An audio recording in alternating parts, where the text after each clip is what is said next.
माधव नारायणको व्रत पनि भन्छ, फेरि स्वस्थानीको व्रत पनि भन्छ। खासमा के हो त? Welcome to episode 3 of Madhav Narayan series.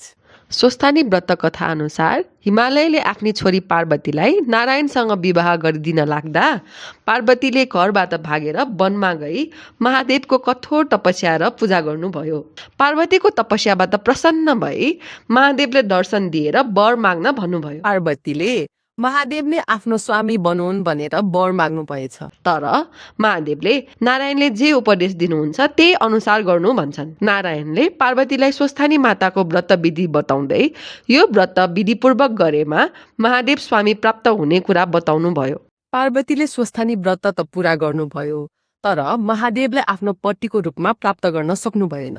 किनभने स्वस्थानी व्रतको विधि स्वयं नारायणले बताउनु भएको र उहाँ नै यस व्रतका गुरु मानिए पनि नारायणको पूजा नगरी व्रत गरेकाले पार्वतीको व्रत पूर्ण फलदायी हुन नसकेको भन्ने विश्वास छ। यसै कारण माधव नारायणको व्रत बसेपछि मात्र स्वस्थानी व्रतको पूर्ण फल प्राप्त हुन्छ भन्ने मान्यता रहिआएको छ।